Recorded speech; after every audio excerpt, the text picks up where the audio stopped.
과 함께하고 계십니다.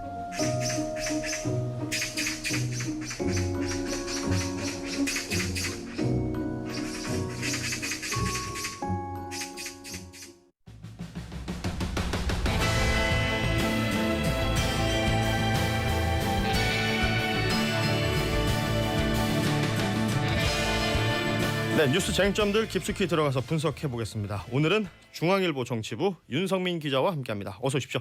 예, 안녕하세요. 어때요? 국회가 좀 이렇게 잠잠해졌습니까? 아니면 기자들은 더 바빠집니까? 아니요, 좀 잠잠해지긴 했습니다. 좀 조용해졌고요. 상대적으로 일도 좀 줄어들었습니다. 일이 좀 줄었어요. 예. 그럼 잠을 좀 주무셨습니까? 예, 뭐 이번 주는 뭐 크게 뭐 잠 못 자고 그런 건 없었어요. 지난주는 진짜 바빴을 예, 테고. 너무 바빴죠.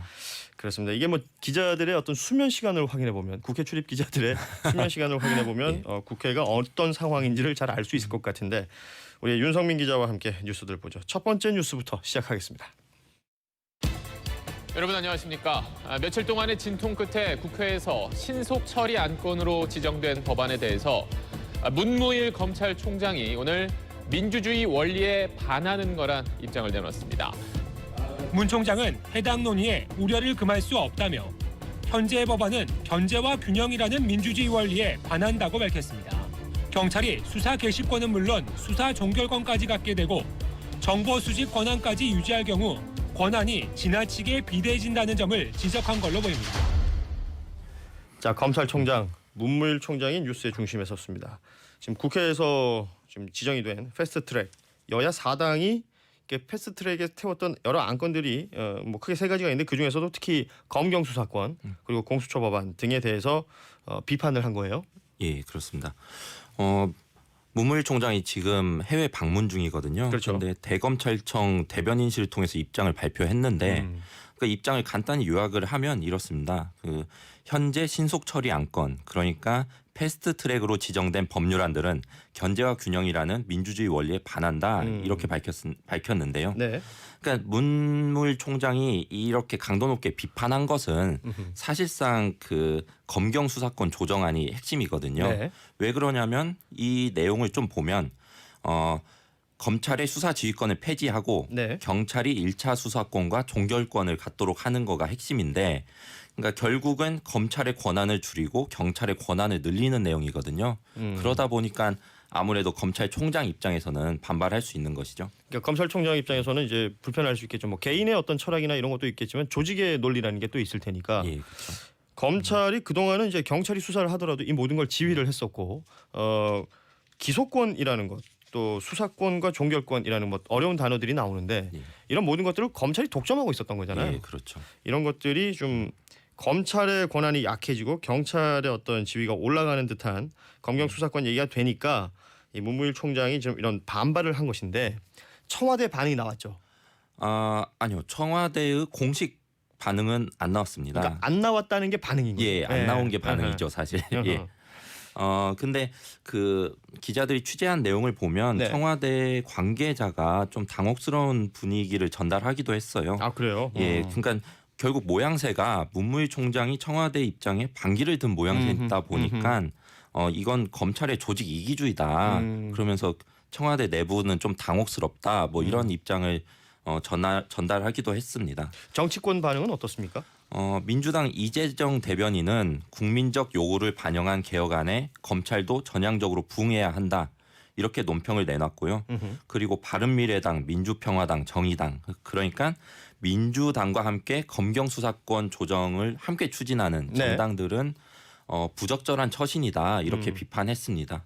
그런데 그 한국당은 아무런 입장을 아직까지 내놓지 않고 있습니다. 이 관련해서는 아무런 입장을 내놓지 않고 있다. 뭐 사실 한국당은 다른 곳에 또 집중하고 있는 것들, 예, 지금 뭐, 바쁩니다. 한국당은. 뉴스 많이 보시죠. 예. 뭐 광화문의 천막이라든지 또 뭐 삭발식이라든지 이런 것들이 계속 진행이 되고 있던데, 이 얘기는 또 잠시 후에 좀 해보도록 하고, 사실 그 문무일 총장이 이제 문재인 대통령이 들어서고 나서 검찰총장이 될 때 어떤 검찰 개혁, 이 얘기를 항상 해왔었거든요. 예. 그러니까 검찰 개혁과 이 검경 수사권은 다르다는 얘기인가요?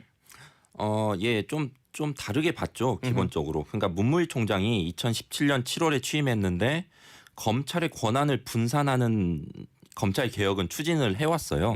근데 기존에도 검경 수사권 조정에는 반대했었거든요. 그렇죠. 그러니까 지난해 11월 문 총장이 국회에 출석해서 현재 시스템에서 수사 기능을 경찰로 넘기게 되면 경찰이 국내 수사를 다시 독점하는 결과를 가져오게 된다. 이렇게 좀 비판하는 입장을 보였어요 이미.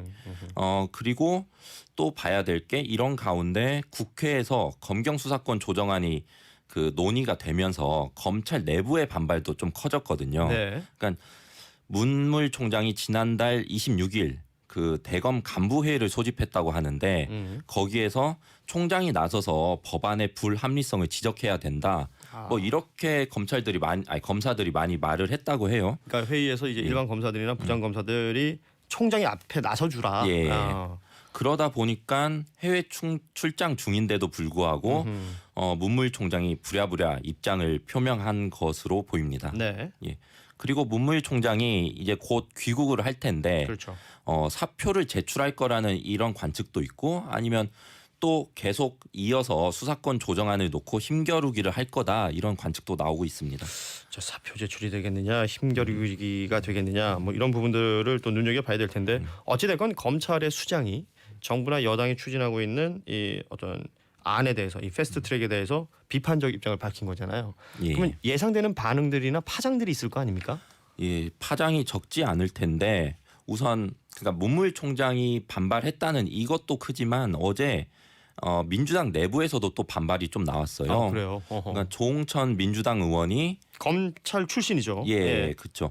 그 검경 수사권 조정안에 대해서 나는 반대한다 이렇게 페이스북에 반론을 제기했거든요. 네.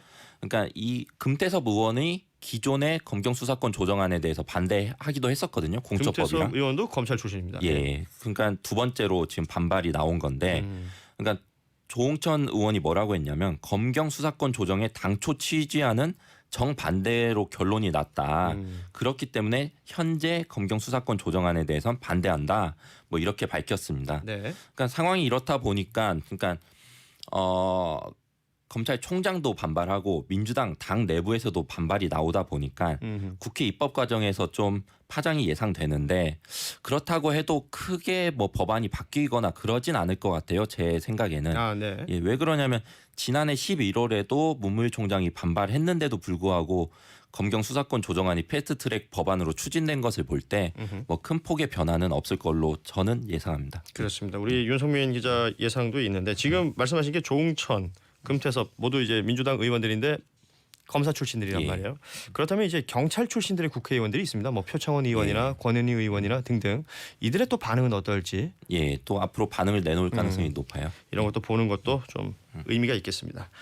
자, 사법개혁 패스트트랙 뭐 여기에 대해서 비판을 했던 문무일 검찰총장 이야기 나눠봤습니다. 다음 뉴스 이어가죠. 신속 처리 안건 지정을 위해서 힘을 합쳤던 여야 4당이 국회를 다시 정상으로 돌려놓자며 오늘 자유한국당에 손을 내밀었습니다. 소방헬기 등 산불 진화 장비를 마련할 수 있습니다. 야당과도 적극적으로 논의해서 빠른 시일 내에 통과될 수 있도록. 하지만 한국당 사과와 패스트트랙 법안 철회가 먼저라며 일축했습니다. 자, 이 패스트트랙 지정 후에 자유한국당을 뺀 그 여야 4당 원내대표들이 만났죠. 일단은 국민들께 사과를 했습니다. 아, 예. 어제 사과를 했는데 그 패스트트랙 지정 과정에서 빚어진 국회 파행과 대치에 대해 불미스러운 모습을 보여 국민께 죄송하다 이렇게 밝혔습니다. 그러면서 그 지금 패스트트랙은 법안 처리를 위한 시작이지 끝은 아니다 이렇게 밝히면서 지금부터라도 한국당과 그 선거법 그리고 공수처법 협의해 나가겠다 이렇게 말했습니다. 네. 그리고 5당 원내대표 회동 갖자. 그러니까 한국당까지 함께 해가지고 그렇죠. 원내대표 회동하자 이렇게 제안도 했고 그리고 추경안 그리고 각종 노동관계 법안 이런 게 있는데 이런 법안들도 빨리 심의를 시작하자 이렇게 강조했습니다. 그러니까 패스트트랙 자체를 이제 논의의 시작이다, 끝이 아니다. 이걸 알리는 것과 동시에 말씀하신 대로 뭐 추경이라든지 각종 민생 법안들 이 패스트트랙에 태워진 것 말고도 지금 국회에서 해결할 게 많기 때문에 예, 맞습니다. 함께 해 나가자 이런 얘기를 했는데 이 관련해서 나경원 자유한국당 원내대표 기자회견을 했죠. 그러니까 5당 원내대표 회동은커녕 이 패스트트랙 지나고 나서 뭐 저지 투쟁, 뭐 향후의 투쟁 계획 이런 걸 밝히는데 더 시간을 많이 할애했어요. 예. 지금 한국당은 어제도 강경한 노선을 계속 이어갔는데 나경원 원내대표가 민주당 의원들의 발언을 열거를 쭉 했어요. 네. 그러면서 한 얘기가 상대 당에 대해 도둑놈이라고 하는데 같이 국회를 할 수 있겠느냐. 법적 대응을 떠나 사과가 필요하다 이렇게 말했어요. 네. 그러니까 이게 무슨 말이냐면 그러니까 저번에 이해찬 민주당 대표가 이런 말을 했거든요. 한국당을 향해서 도둑놈한테 국회를 맡길 수 있겠느냐. 그러니까 저도 그 현장에 있었는데 좀 말을 세게 한다 좀 그렇죠. 느껴지긴 예, 했어요. 근데 그것에 대해서 나경원 원내대표가 강하게 또 비판을 한 거고 그리고 나경원 원내대표가 국회 충돌 사태 경과를 쭉 설명하면서 네. 이거는 자신들의 잘못이 아니라 민주당이 기획한 것이다 이렇게 주장을 했어요. 이번에 있었던 이런 뭐 각종 폭력 사태나 이런 예. 것들 모든 것에 대해서 예. 자유한국당의 잘못이 아니라 민주당이 그렇게 기획한 거다. 유발한 거다. 유발한 거다. 뭐 이렇게 주장을 했고 그런데 그런 가운데에서도 좀 그래도 반가운 발언은 정부 여당이 요구하는 추경안 처리 관련해선 네. 미세먼지, 산불, 포항지진 관련 추경은 국회가 막혀 있어도 처리하겠다 이렇게 밝혔습니다. 네. 그리고 그런데 그 한국당은 오늘도 좀 강경 노선 투쟁을 이어가는데 네. 박대출 의원이 삭발을 했잖아요. 그렇죠. 근데 오늘 한국당 의원 10명이 그 패스트트랙 지정 항의 표시로 집단 삭발식을 할 예정이라고 합니다. 집단 삭발식을 한다.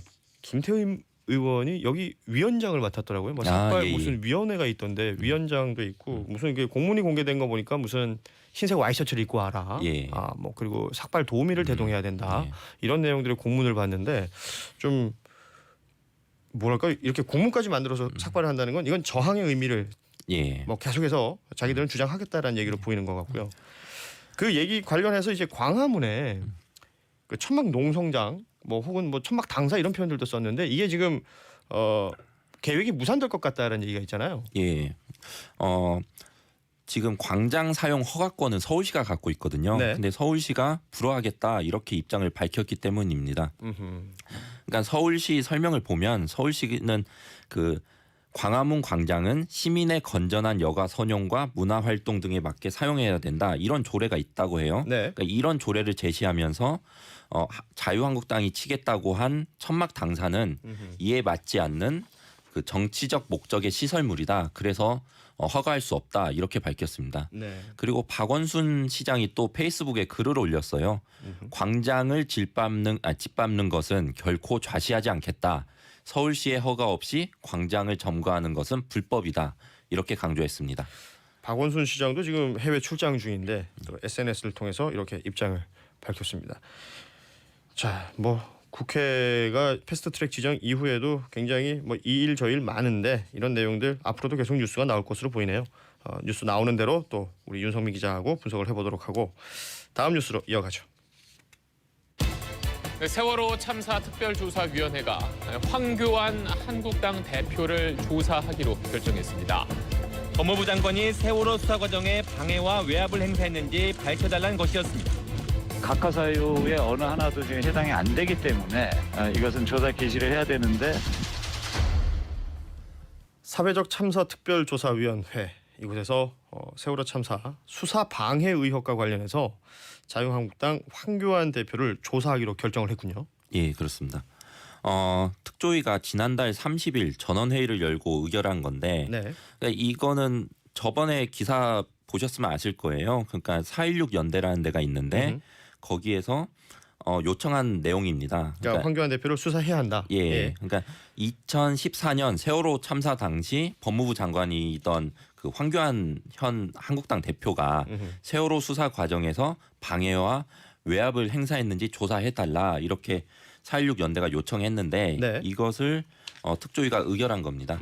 예. 여기에 대해서 자유한국당은 반응을 내놨겠죠. 예. 그 한국당은 야당 대표를 향한 타깃 탄압이다 이렇게 비판을 했고 네. 그리고 무슨 문제든 기승전 황교안으로 만든다 이렇게 논평을 냈습니다. 그리고 황교안 대표는 이번 결정에 대해서 특조위가 수사권도 없는데 수사한다 뭐 이렇게 하면서 강한 불쾌감을 표시했습니다. 네. 근데 참고로 말씀드리면 특조위는 강제 수사권은 안 갖고 있는데 네네. 사회적 참사 특별법에 따르면 출석을 요구를 할 수 있고 이에 응하지 않으면 동행 명령도 내릴 수는 있습니다. 자, 황교안 대표의 수사를 해야 한다라고 이제 특조위에서는 결정을 했는데 여기에 대한 황교안 대표나 자유한국당은 이렇게 반발을 하고 있다라는 뉴스를 살펴봤습니다.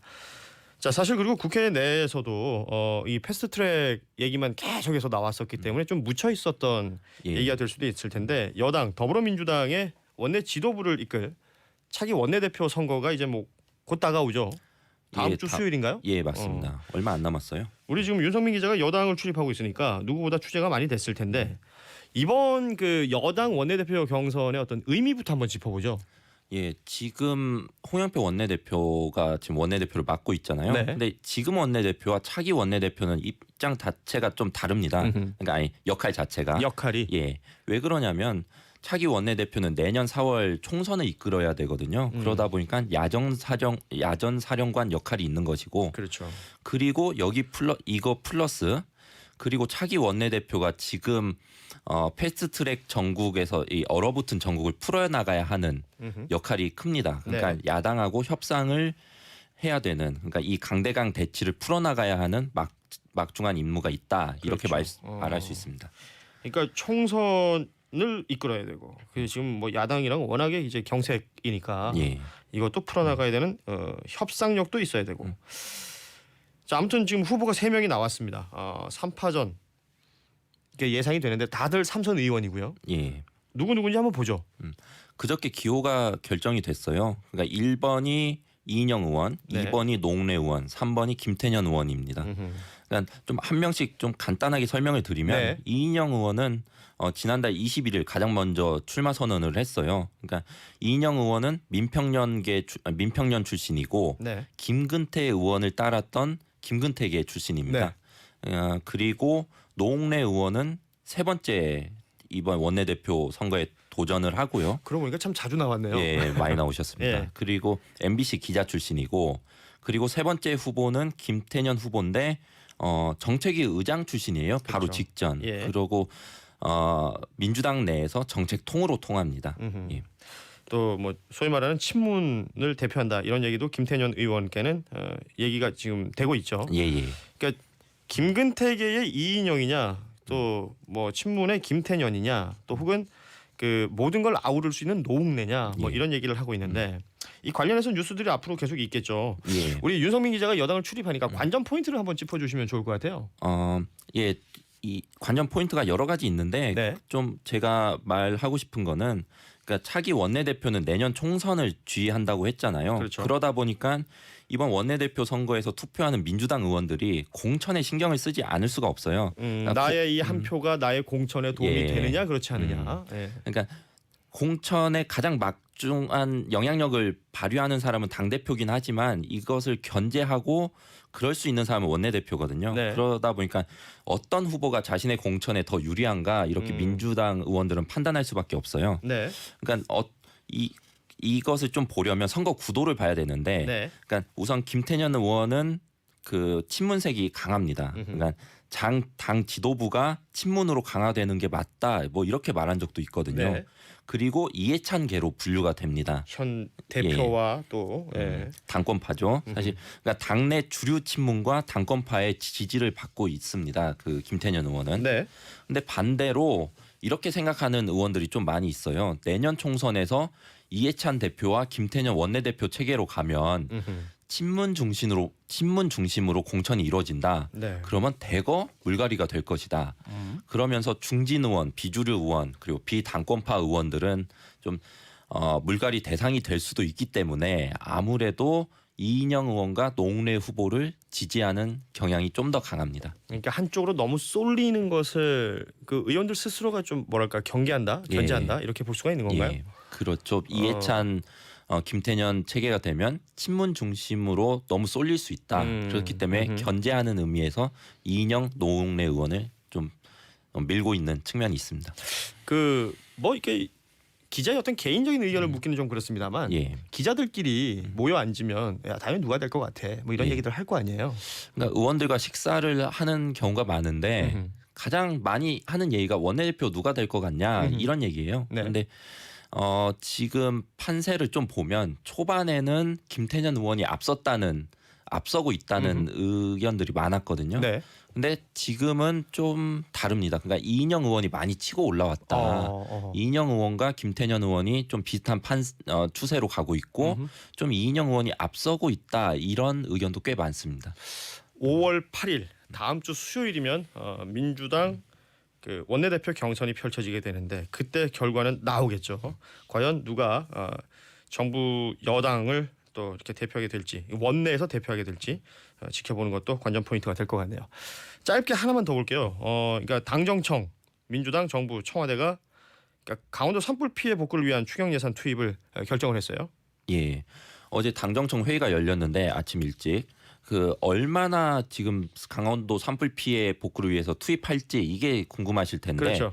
1,853억 원을 지원하겠다 뭐 이렇게 밝혔습니다. 네. 당정청은.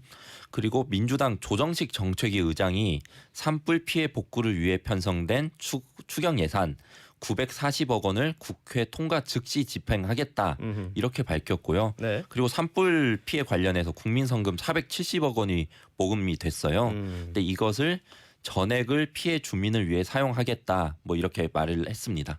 이 관련해서는 자유한국당도 뭐 추경의 이 부분은 빨리 해결하겠다라는 얘기를 한 바가 있으니까 사실 민생 추경이니까요. 이 그렇습니다. 부분은. 예. 우리 이재민들에게 큰 도움이 됐으면 좋겠습니다. 지금까지 중앙일보 정치부 윤성민 기자였습니다. 고맙습니다. 예, 감사합니다.